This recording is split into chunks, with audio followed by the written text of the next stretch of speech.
Way back in the mid-2000s, the original Q series quad cores from Intel and the Phenom line from AMD upped the core count in consumer desktops. Now, it did take a few years for prices to come down and whatnot, but eventually people sort of got on board with that mentality, and quad cores did indeed become the gaming gold standard, many years before games were actually utilizing all 4 cores. Then, come 2011 or so, AMD tried selling us on the idea that 8-core CPUs were the future, and this quad-core bullshit from Intel just wasn't gonna last. 6 years later, after they jumped the gun with Bulldozer and completely failed, we're finally here. But better late than never, I say, and it seems like the Ryzen 5 lineup is kicking the living shit out of every i5 at every given price point, with the exception of maybe the 7600K. So the question is, why now? Why all of a sudden do we find increased core count being preferable to strong single-threaded performance and a lower core count? What circumstances in the semiconductor industry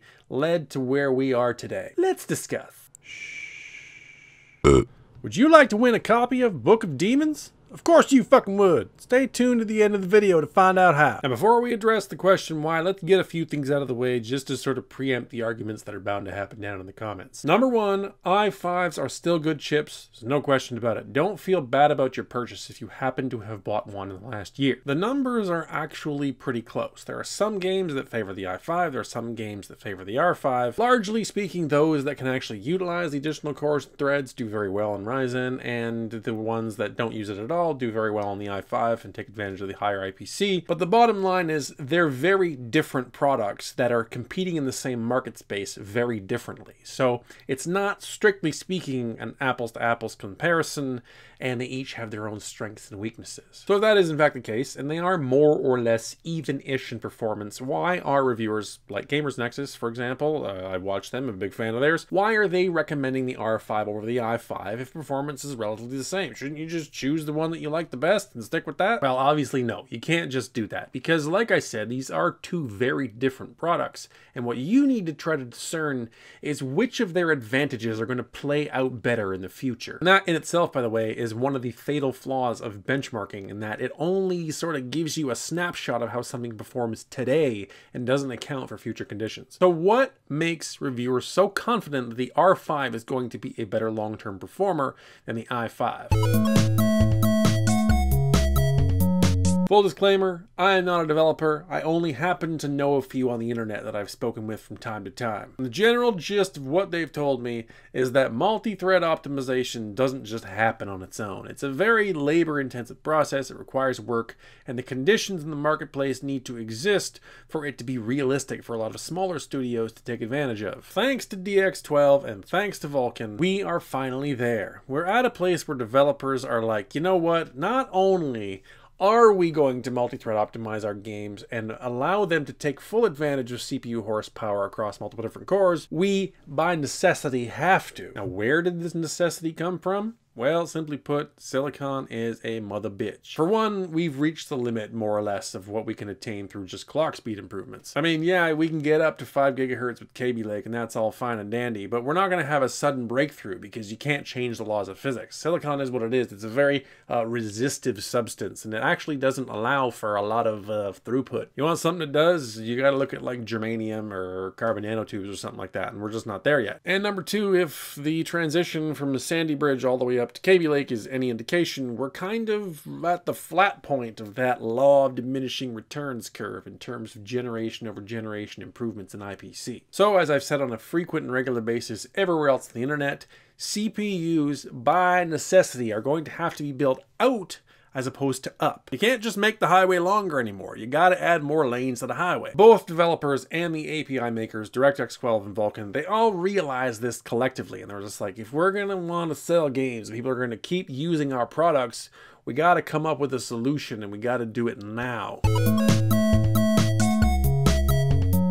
So why now? Why not back in 2011? Why did Sandy Bridge not have any fucking problems, and why did bulldozers suck balls? Generally speaking, a higher polygon count means you're drawing more objects on the screen, and if you're drawing more objects on the screen, you're putting a lot more pressure on the CPU. One of the hallmarks of DX12 and Vulkan is that it takes that draw call pressure away from the single core and spreads it out over a few. And the problem is, back in 2011, there just wasn't a graphics card that existed that would put that kind of draw call pressure on a CPU, so there wasn't any problem. There wasn't a need for increased single-threaded performance. The developing world hadn't hit the wall yet. And it doesn't help that back in 2011, AMD's offering, Bulldozer, was a heaping pile of garbage, largely because those 8 physical cores had to share resources in pairs of 2, including the floating point unit, and that severely hampered its single-threaded performance to the point where there was just no comparison. The situation did not dramatically improve going from Bulldozer forward, and it wasn't until Zen that AMD got back in the game, as you all know. So not only do the soft side conditions exist for all this to be happening,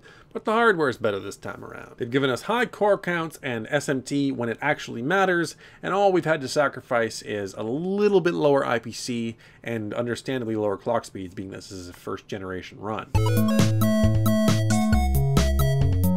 But wait, there's more! If you think the problem is bad now, wait 5 years. Graphics cards are steadily climbing in terms of how they perform, and that's because of something called parallelism. Graphics processors are a lot of little cores that all come together to do a job, like 1,000 monkeys writing a novel. So naturally, you just throw more monkeys in the room, you're gonna get a faster processor and a better novel. When you make the monkeys smaller by shrinking down node size, it gets even better because you can fit more monkeys in the same size room, and CPUs just don't work that way. So ultimately, if this guitar pick represents GPU performance today, and this keycap puller represents CPU performance today, your CPUs are going to go up like this and your GPU performance is going to be up here, and eventually you're just going to get plucked from pulling too much.